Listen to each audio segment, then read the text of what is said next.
Kırkıncı cappuccino.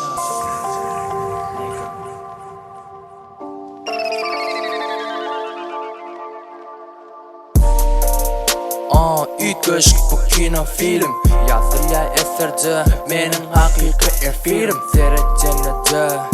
Yeki başına otursun Uykularda kaygılı Ağlap yatırsın Bana gerekli sen Sebep kalbimsin Göz yaşlardan жылы ya belki yağışsın Meni yadlaca olsa belki sen aşksın Ya da olmasa biz bile geçen yaştır Bakalımda dur eken Kırkıncı cappuccino Olup geçen zatları da belki en içeri yo Aynalara seyredip yeni yerden adını Giyesin belki şumatşanın vaktimi Duygularımı özgürtse bir sevginin içine Gelmeyeceğini bilip bıçak olan ol dünya Yağan yağışlarım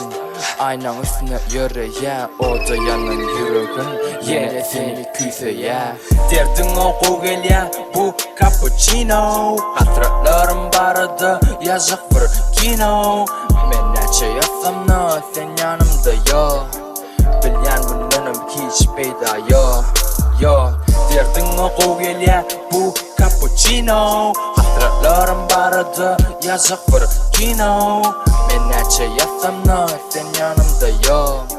Bilyen bunun hiç peyda yo Men yeni çeken özümün tablo yüzünü Durmuş bir derek görünye ının yeki özünü Yadayan şoldur gülleri tezedin görüp Bilyen omurmadım hiçbir zadı hem söyüp Odun taşına oturum çalın yarım gitarı Çalınyan sazlarım hasret koşa yaramı Bir yılın boluyeni göz yetimde yok Sen neçe gelmesin yine oda yanyanmen Derdin oku gelye bu cappuccino Hasretlerim barıdı yazık bir kino Men neçe yazsam da sen yanımda yo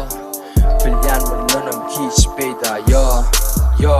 Derdin oku gelye bu cappuccino Hasretlerim barıdı yazık bir kino Men neçe yazsam da sen yanımda yo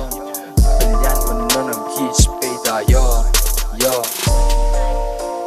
Nigga album Yeah 2 0 1 9 Yeah